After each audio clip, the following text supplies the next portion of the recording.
Hey everybody, welcome to another episode of Frenemies.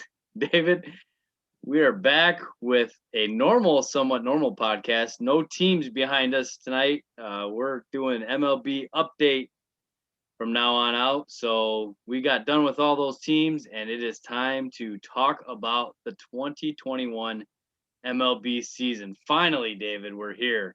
And we're 40 games in, and we're just now getting to it. So we got a lot to talk about tonight. We're going to try to hit as many topics as we can. There's a lot to talk about. It's been a crazy beginning of the season in a lot of different ways. We haven't really put our thoughts and opinions on a lot of things that have happened so far. But I want to start tonight, David, with some breaking news that just came in. Mike Trout is out 6 to 8 weeks, which is obviously not good at all for the Angels. And the Angels are obviously not in a very good spot in the standings right now. It's been a rough start for them. Also have kicked to the curb future Hall of Famer Albert Pujols, and we have learned that him and Madden got into it. It's just been ugly in Anaheim, man. They're in LA, and uh, we'll start there, David. What are your thoughts on the whole, the whole thing going on in LA with the Angels right now? Well, I had about Pujols and Madden getting into it, so I may need a little bit of background on that here in just a minute. But bird's eye view, I love Albert Pujols. I always have, but Albert Pujols has been bad at baseball for like 3 years. So to be honest, I get it. They got to have at bats for Ohtani. Jared Walsh has turned into a stud. I'm gonna ask you, DJ, as a manager, where are you going to play Pujols? How in the world are you going to keep a guy hitting 198 happy when you got Ohtani and Jarrett Walsh standing in front of him? So let me hear Well, Jared Walsh is killing it, and Ohtani has been DHing a lot. This kind of goes back a little bit to sticking Ohtani out in the outfield a little bit more and letting Pujols kind of play here and there. Well, He did get into DJ, it does not make them a better. You just said letting Pujols play a little more. Like he hasn't earned anything. He hasn't earned anything in 3 years. Ohtani is leading the league in homers. They're trying to pitch him as well. He doesn't need to be in the outfield. He needs to be DHing every single game. Jared Walsh needs to be playing first base. Of course, now that Trout's down, that definitely would have uncomplicated things. But to be honest, from the Angels standpoint, I get it. When you're calling up and saying, why am I not playing tonight? It's kind of like Gary Sanchez last year. You want to go, have you looked at your stats lately? I mean, and you can't run and you can't field. Where am I supposed to play you?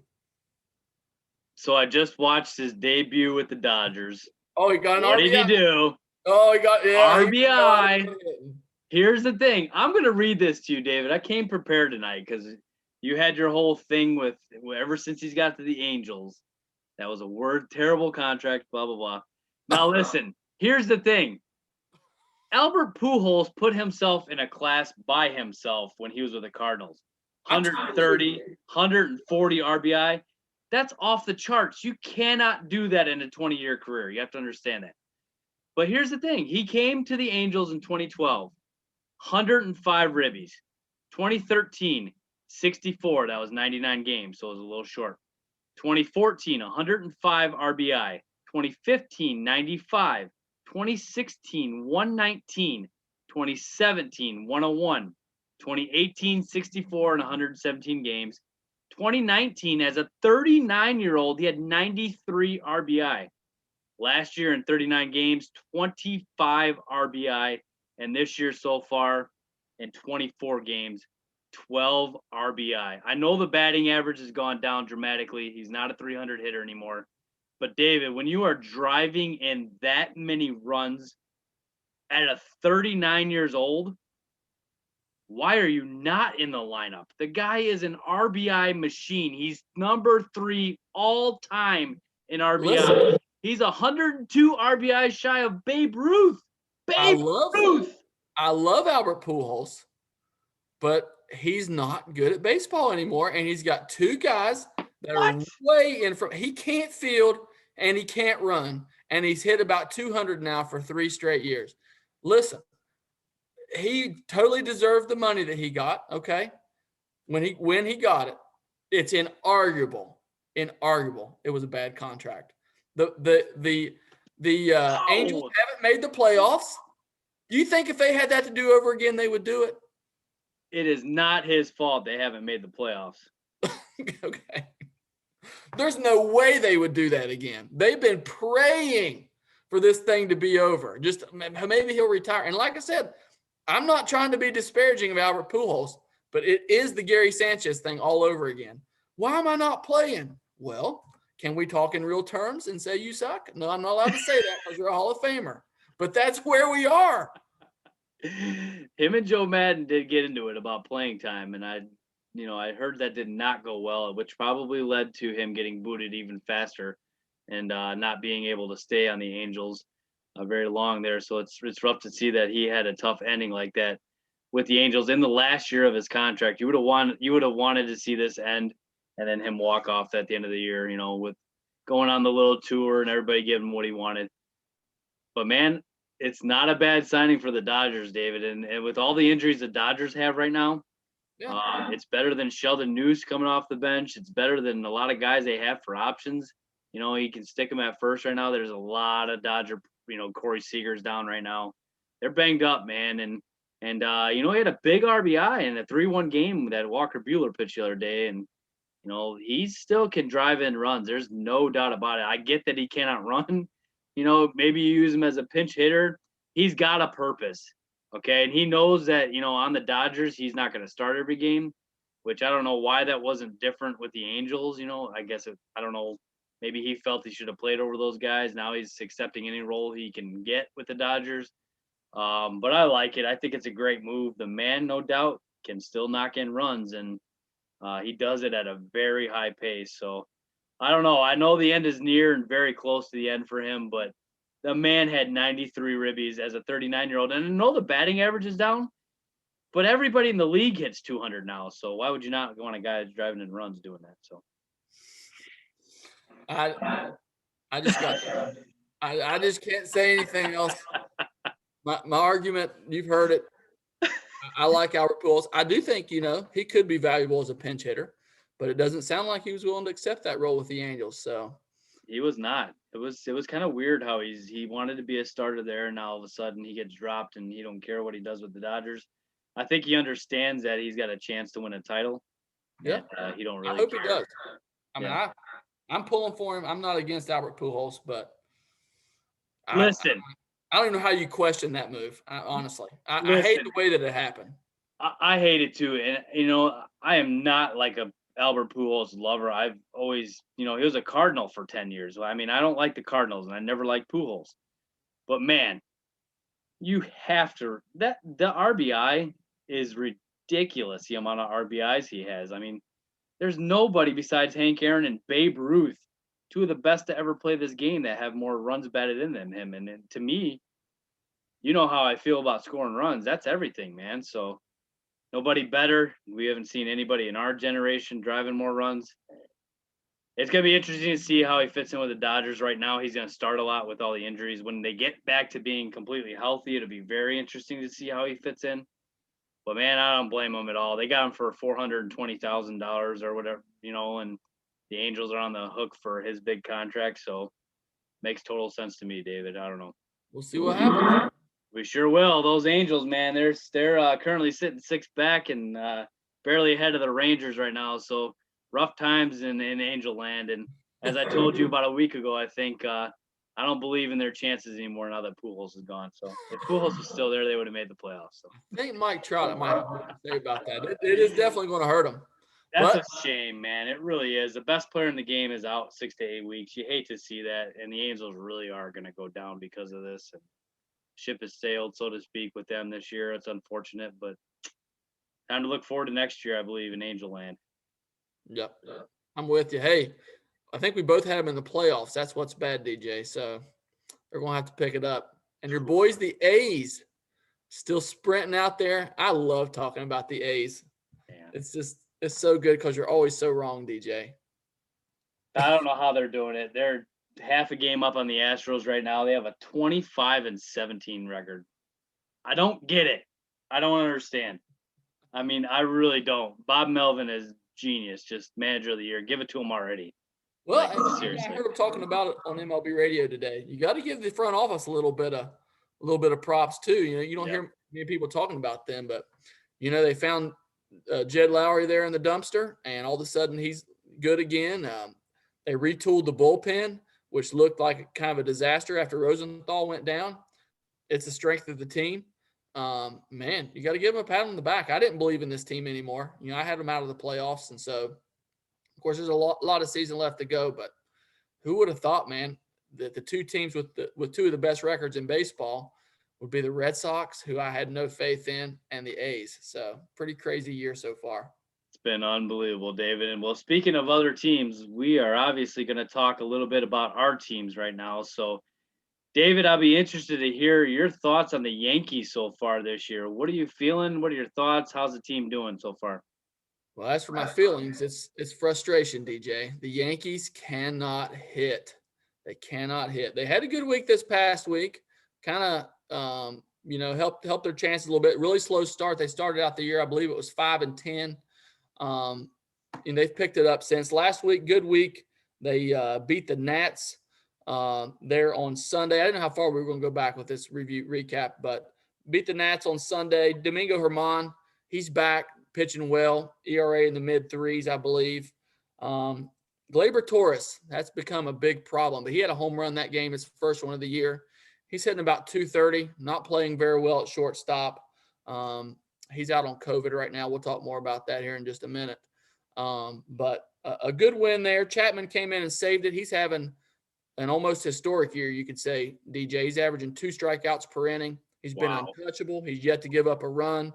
I don't know if you knew this. He's added a split to his repertoire. So it's literally made him unhittable. I hope that continues. But the Yankees right now, lineup is just struggling. Clint Frazier hitting 143 as of that game there on Sunday. Aaron Hicks is now out maybe for the season, hitting 198. Brett Gardner hitting 200. Now, the last couple games, he started to turn that on a little bit, but he's a notorious slow starter. Luke Voigt has been out. Mike Ford has hit 103 in his place. Gary Sanchez has struggled. Higashioka, with more playing time, has kind of exposed him, so he's struggled. So the Yankees just can't hit. But then they go into the Rays after an off day on Monday. Took 2 or 3 from the Rays, which was pretty awesome. And Jordan Montgomery started out the first game. That was a 3-1 win. Put him within 2 games of the Red Sox. He had a great start, 6 innings, 2 hits, 1 run. His ERA at that point stood at 3.96. Another big part of the team this year, one of the reasons they've won a few games, is Jonathan Loaizaga. And if you don't know who that is, check him out. He's kind of been their multi-inning guy.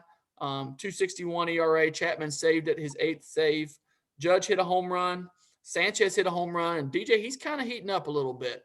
I think I saw a stat where he'd homered in 5 of his last 8 games or something along those lines, maybe 3 of his last 8 games. So he's starting to heat up. But this is where things kind of got sketchy, DJ. So the Yankees had 8 coaches and 1 player test positive for COVID, all of which had been vaccinated, is the crazy thing. So I don't know if they got a bad batch or what, but their bullpen coach is right now their pitching coach. Both of their first and third base coach are out. It's kind of crazy. Gleyber Torres is out.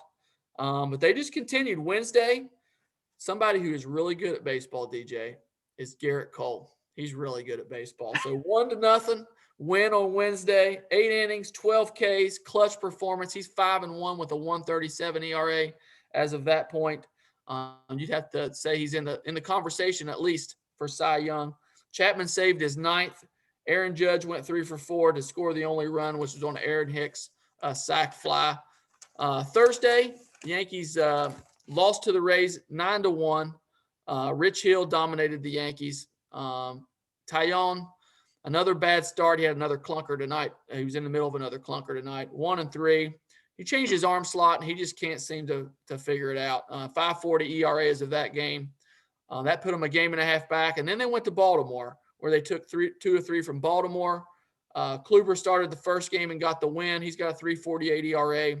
Aaron Judge 2 for 3, 2 homers. Urshela hit a 3-run home run, a go-ahead home run there in the 7th. Green and Loaizaga finished it up. And that game is when Stanton and Hicks went down.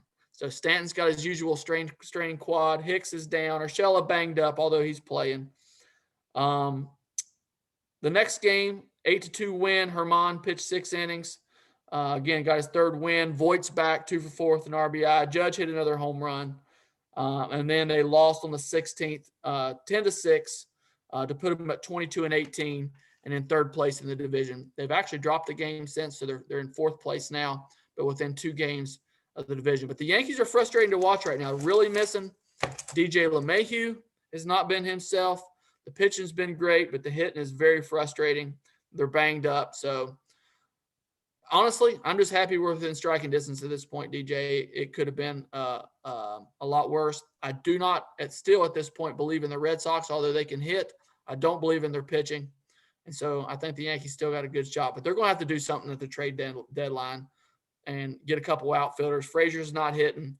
Hicks looks like he's out. Can't trust Stanton to stay in the lineup.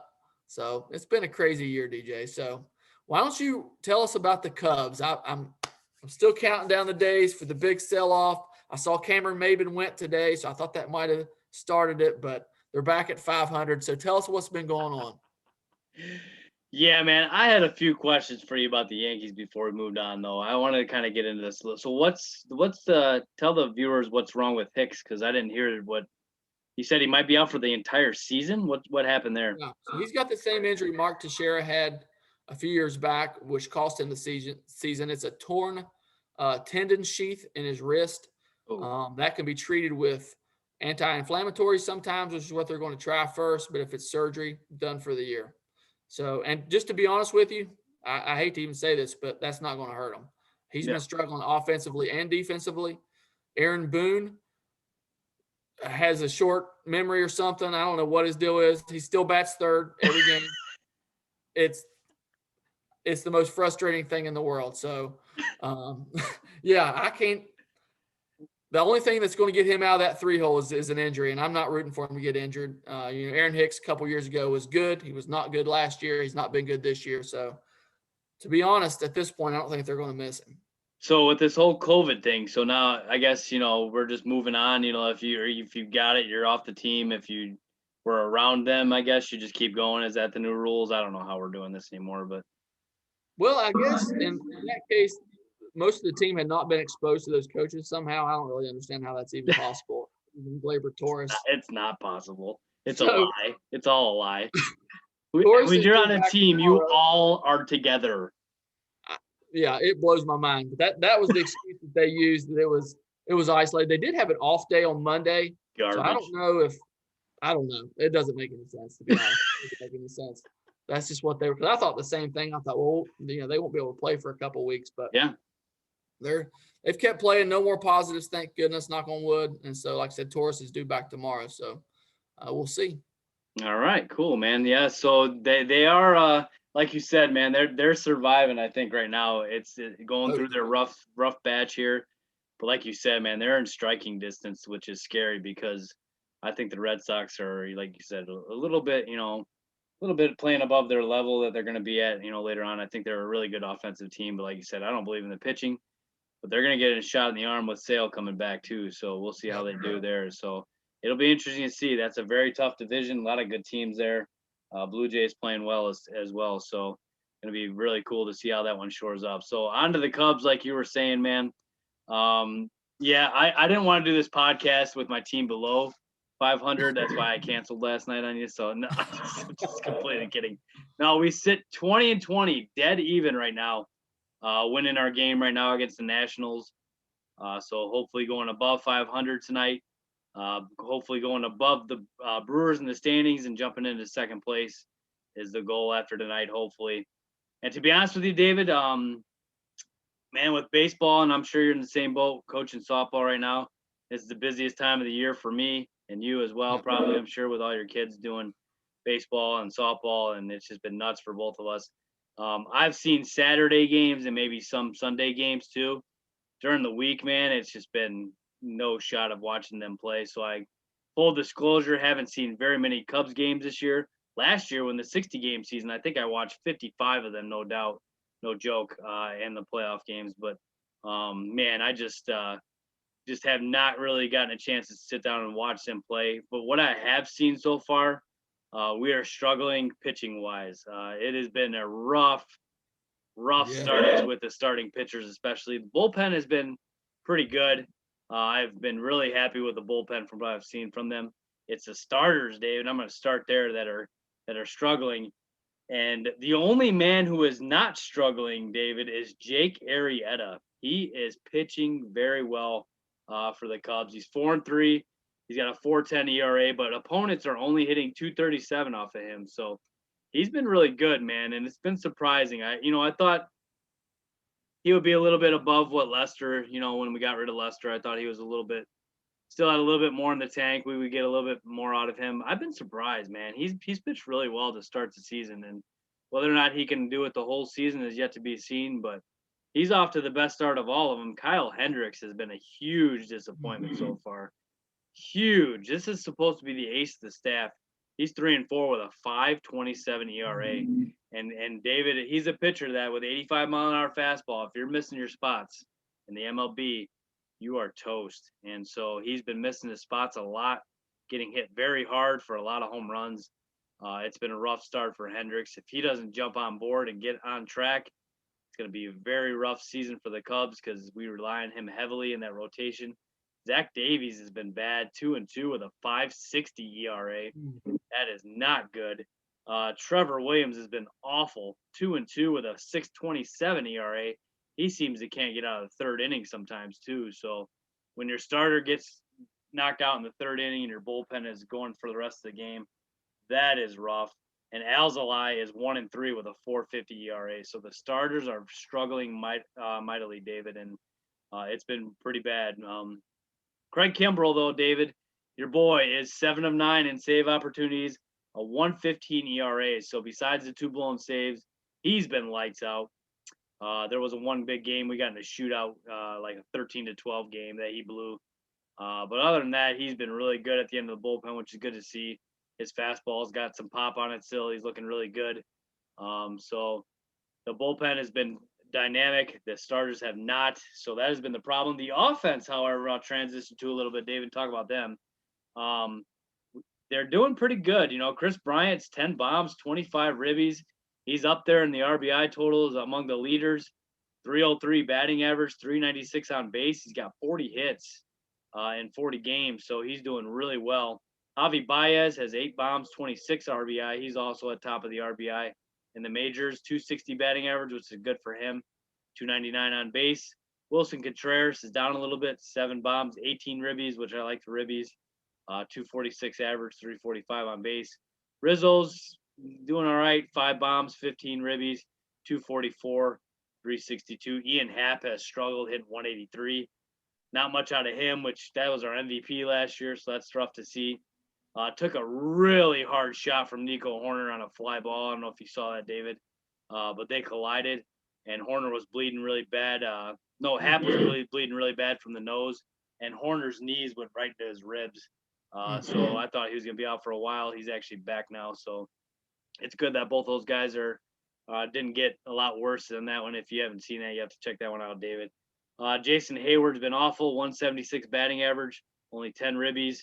David Bodie's 4th on the team with 16 RBI, David. So he's knocking in runs like he's known to do. Matt Duffy, David. I didn't know anything about this guy. He's been the little utility knife for the Cubs this year. He's batting 284, 379 on base, 1 home run, 12 RBIs out of kind of a utility role, playing for the guys who are off that day or the guys who are hurt. He's been filling in really well. And then Jock Peterson had an awesome spring and just hasn't produced so far. 1 home run, 9 ribbies, hitting 253. So the lineup, David, the superstars, so to speak, are doing really well, and the rest of the guys are not hitting, so they need everybody to step up and do a little bit better job. Currently, the Cubs, like I said, are 20-20. Haven't been able to watch them much, but they're 5-4 versus the Pirates, David, and I hate that so much. I hate that. Why are we 5-4 versus the Pirates? Why are we not like 7-3 or 8-2? That's something that first place teams need to do is beat up on your cellar dweller. They never do it with the Pirates. I don't get it. I've talked about this before, but it's happened again this year. They're 3-0 versus the Dodgers. They're 3-6 versus the Brewers, which is not good. 1-5 versus the Braves. The Braves have their number this year. They're 3-0 versus the Mets. 1-2 versus the Reds. 0-2 versus the Indians, and 2-1 against the Tigers. So that balances out to 20-20. They're very even. Nothing spectacular, nothing too bad, nothing too good. Beating good teams, losing to bad teams. It's not a good mix. It's really hard to figure out what they're doing right now. But I think they're gonna, rebound a little bit. I don't believe in the Cardinals. I still don't. I don't believe in many teams in that division. So not a fan. So I think we still got a shot, David. I know you just gave me that look, but these guys got a shot. There's no doubt about it. Too much talent. It'd be interesting to see what they do at the trade deadline, which is your favorite topic in the entire world. Yes, I'm telling you, I am counting the days to this deadline.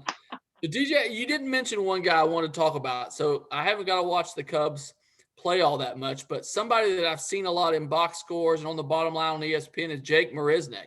Oh, yeah. Getting a lot of PT and seems to be taking advantage of it. What's he doing? Yeah, he's got really good stats. I don't have them right in front of me, but he's playing really well. He's a big dude, man, and he can run. He's playing he plays the glove well. He's hitting the ball. When Jock Peterson went out, he got a ton of playing time. Jock was hurt for a little bit while there, and he made the most of it, man. And he's a good player, man. You know how I feel about Hayward, man. I'd be like, I'd be putting him right in there, man, no doubt. And then later on in the game, I'd get Hayward in there for defense, but Hayward is not impressing me at all this year. Kind of like his whole career with the Cubs, just a few glimpses of awesomeness, and the rest of it just very terrible. So yeah, Jake Marisnick, very good pickup. I'm very impressed with what he's been doing so far. And then David, last night was a really cool night at Wrigley. I don't know if you saw this or not, but John Lester got the start. Cubs lit him up pretty good, and Kyle Schwarber came back, and so they did a lot of tributes to both of those guys who were obviously very big parts of the 2016 team. And Chris Bryant left Schwarber a Twix bar in left field, laying on the ground.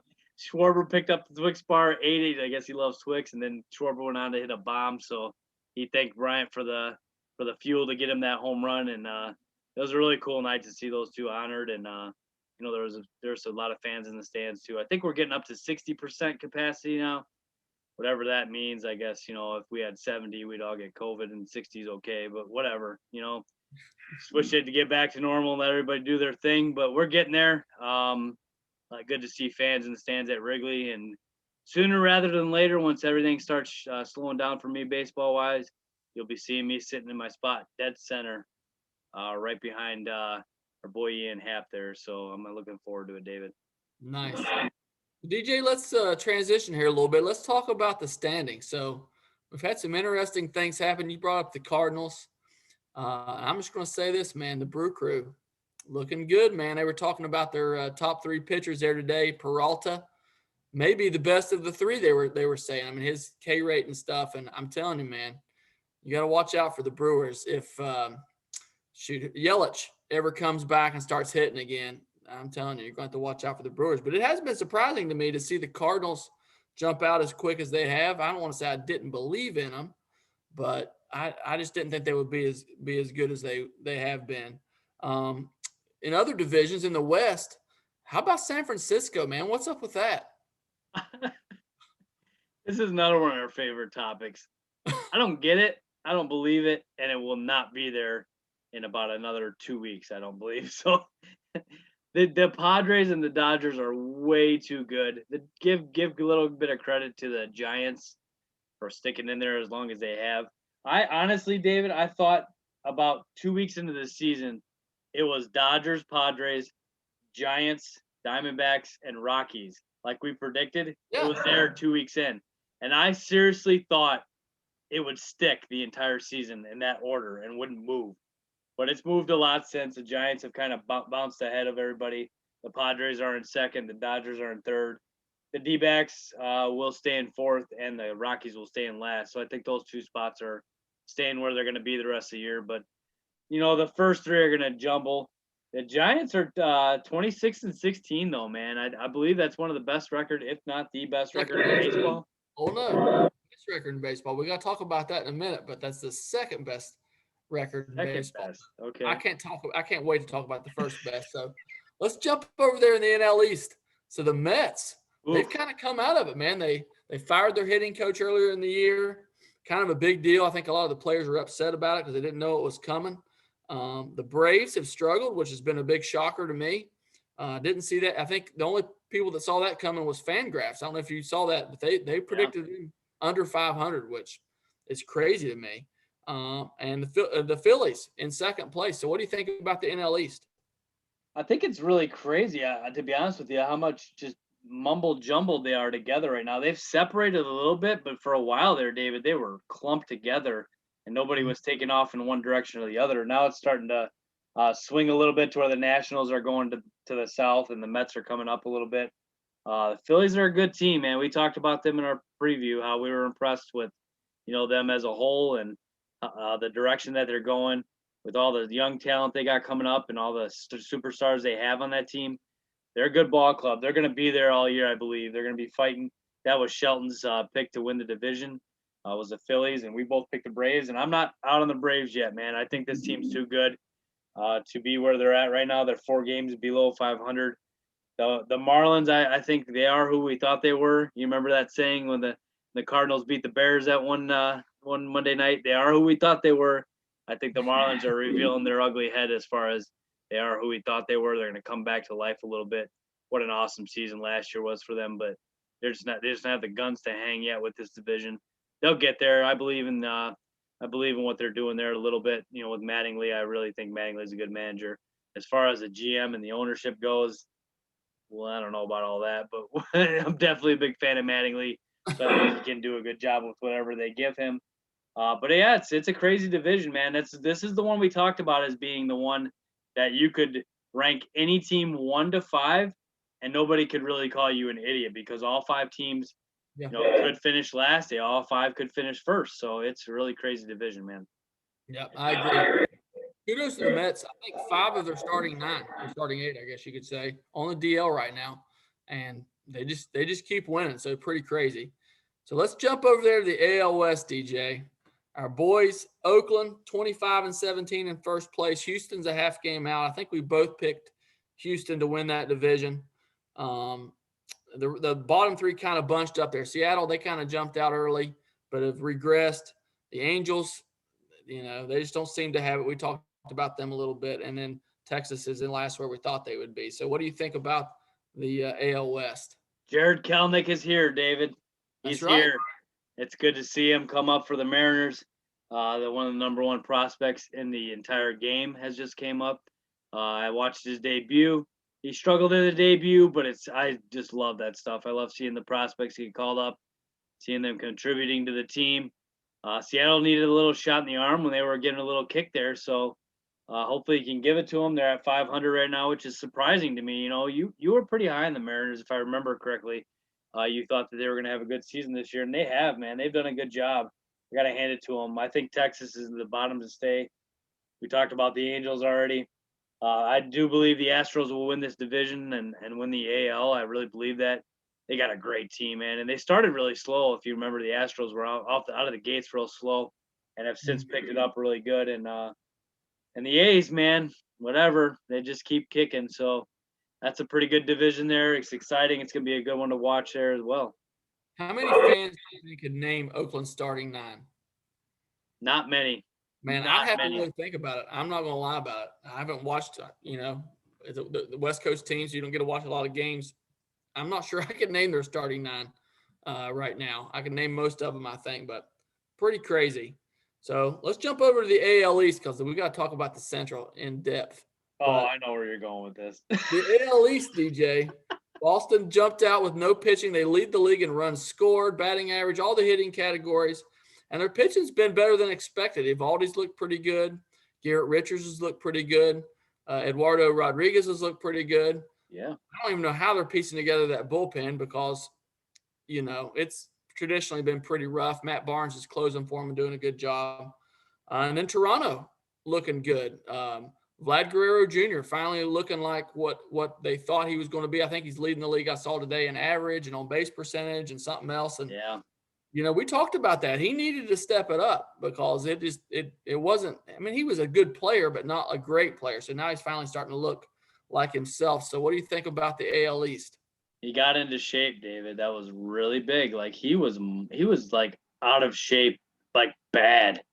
And we had talked Right. about this in one of our podcasts, how they actually sent people to the Dominican to check on him to make sure he wasn't eating himself out of the league, basically, because he got so big. And he really took a lot of big turn for his nutrition.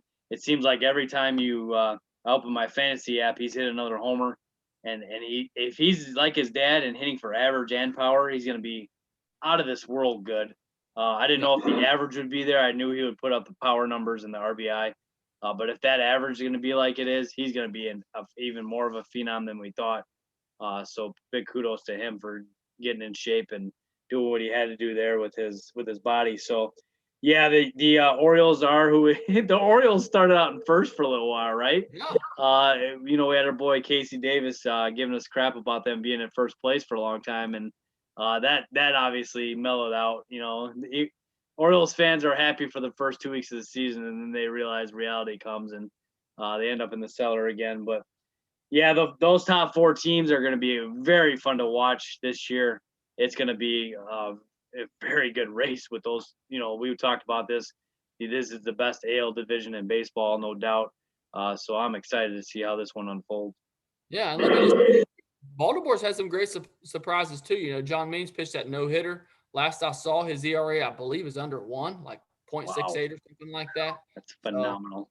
yeah, you can kind of see Baltimore building something, but it's not going to happen this year. But you can kind of see the wheels are starting to turn. Adley Rutschman is around the corner. That's something to look forward to if you're a Baltimore Oriole fan. So, Oh yeah. keep tuned into them. So, AL Central, DJ. What's the buzz been in Chicago? Well, Yeah, this is so good because I know nobody's been talking about the Cubs in Chicago, DJ. It's been all about the White Sox. And the White Sox have done it with no Luis Robert and no Eloy Jimenez, no Adam Engel, by the way, who was supposed to be in that starting mix. Wow. I mean, Tony La Russa is the man again. Some guy named Yermin Mercedes is leading the league in hitting. Oh So my goodness. give us the Chicago perspective of your wife's team there. Mercedes is definitely a Mercedes, man. Holy cow, can that man hit? This is a guy that didn't even come into camp. We didn't even know about him. Rule 5 pick. Huh? Rule 5 pick. Yeah, oh yeah, Rule 5 pick. And Tony La Russa, David, is known to, if you're on the bench and you're on the roster, I'm playing you. And so this is how he kind of got his start, and he started hitting, like mashing, and he hasn't left the lineup since. So they kind of just found him out of nowhere. La Russa said, well, if you're going to give me this guy, I'm going to play him. And boy, did he play, man. And he's been the key to this whole thing. He really has. He's just carried their offense. His numbers are off the charts. Like, I don't get it. Well, it's definitely a big buzz here in Chicago, obviously. For the White Sox, I hate to admit this. A lot of my students right now are getting on me about the White Sox, which is I hate. Every time I see all of them, they kind of say, "Hey, go Cubs," in a sarcastic tone.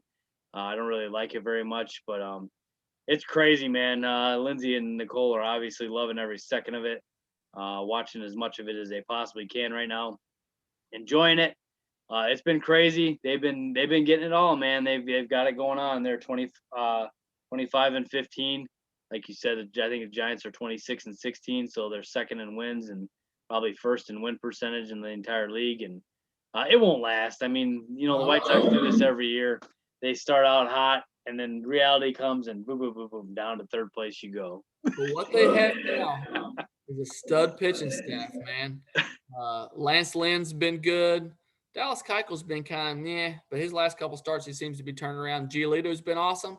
Kopech's gotten a couple starts in there and has been awesome. Liam Hendricks. Imagine that. Kopech starting, David.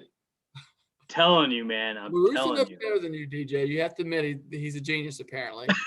But Hendricks has looked good. I think I saw today, though, Abreu might maybe going on the DL, so that'll hurt. That's just another big cog in that. So, is that from the collision with Dozier the other day? Because that looked nasty. I'm not sure. I just saw it today. I'm not sure if they said he was. I'm not sure if that's a definite, so don't quote me on that. But I know there's Very some talk. possible. Very possible. That Madrigal was nasty. pretty good, DJ. Just want to throw that out there. Hitting about 300. Hit his first home run, career home run there last week. Nick Madrigal, the best second baseman in Chicago. There's no doubt about it. Tim Anderson has been the man. Get out of here. One of the top hitters in baseball.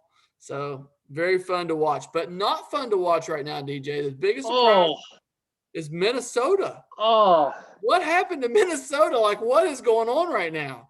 David, this is the one team, like, when you look at the standings right now, and 40 games in, we normally don't panic. They're panicking in Minnesota. Well, yeah, this is the only team. Oh, yeah. They trade Byron Buxton. Seriously. Really? Because they said that the team's basically broke and it's time to, tear down tank and start all over again. So I don't know if that was an article that I read this week. It was on Twitter. I'm not saying I agree with that, but I think there is panic mode in Minnesota right now, and understandably so. I mean, this was a team, that everybody picked to be one of the top teams in the division, and man, what a disaster. So they may sell off before the Cubs, but Maeda's look bad.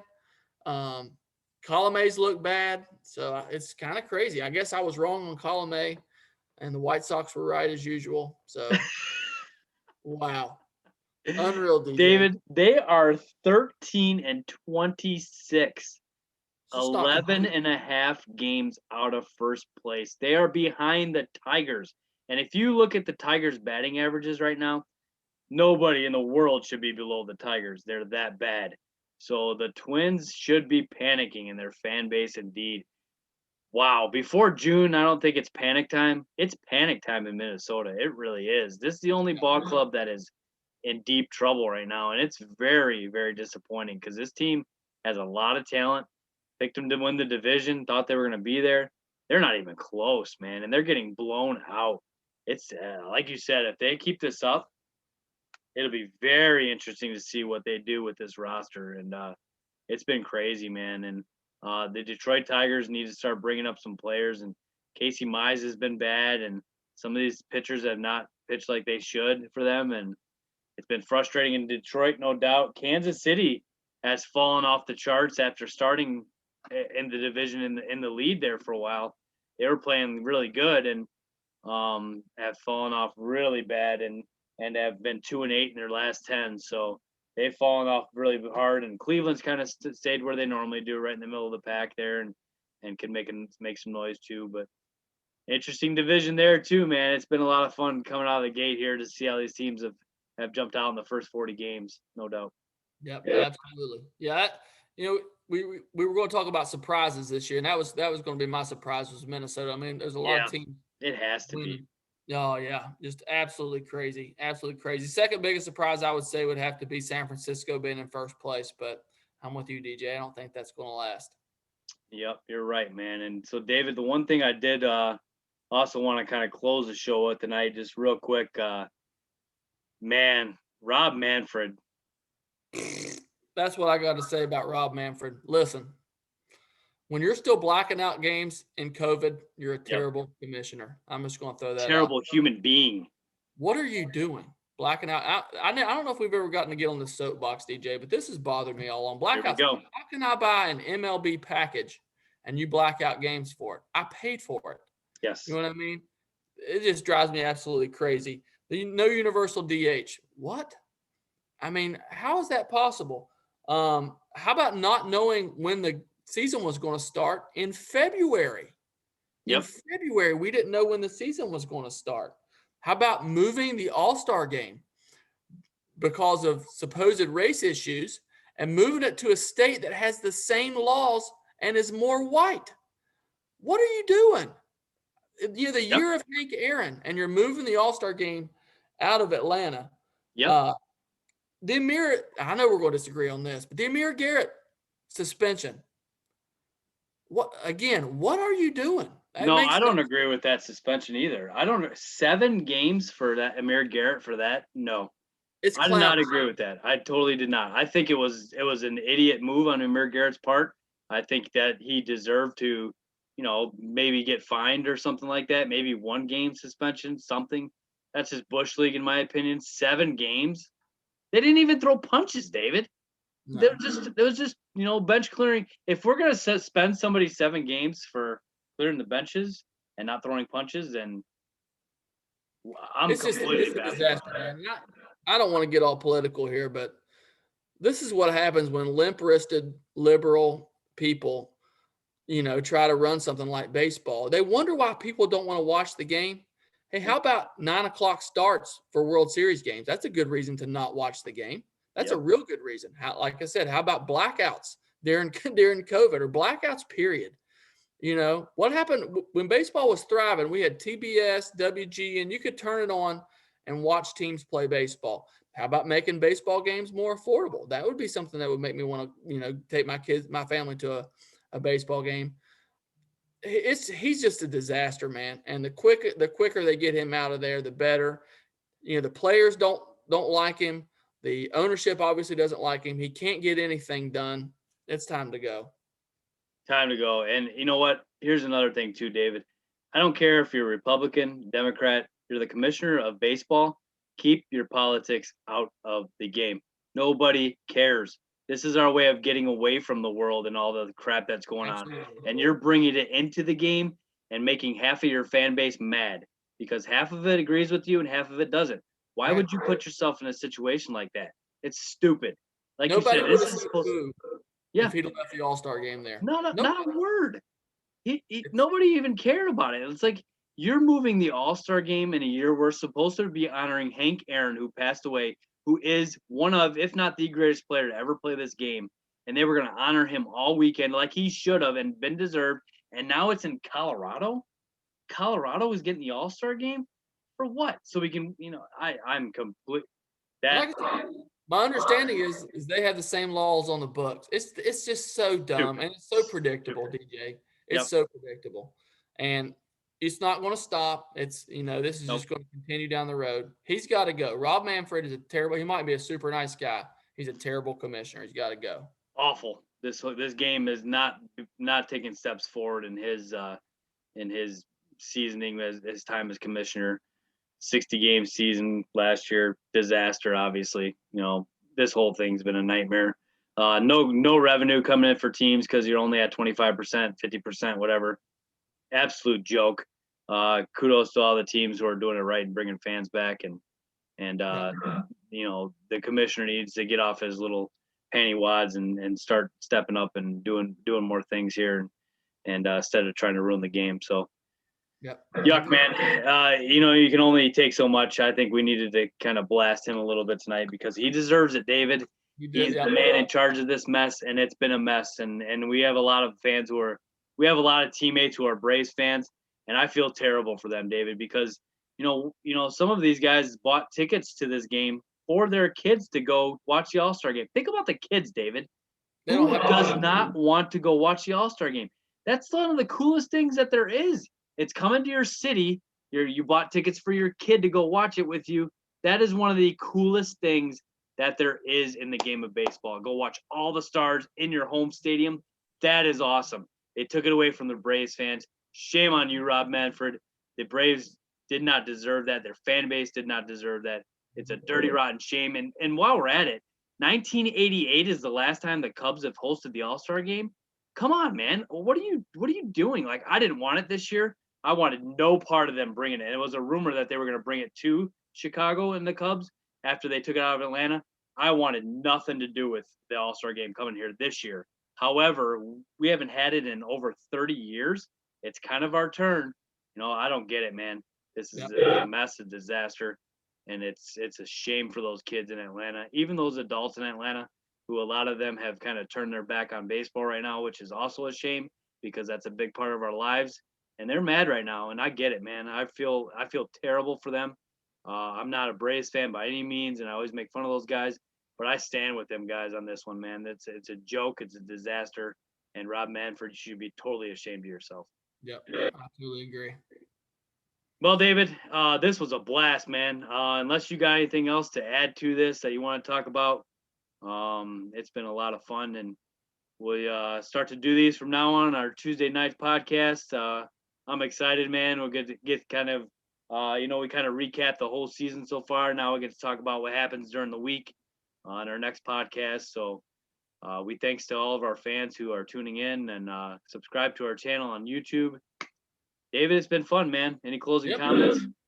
You love the Cubs? Oh, that's right. I like that. I know you do. Hey, I think I told you this the last podcast. Dylan admitted it might be like his 5th favorite team, but he didn't want to tell you that. Yeah. So I thought that's still the quote of the year. He was real conflicted by it. That's awesome, man.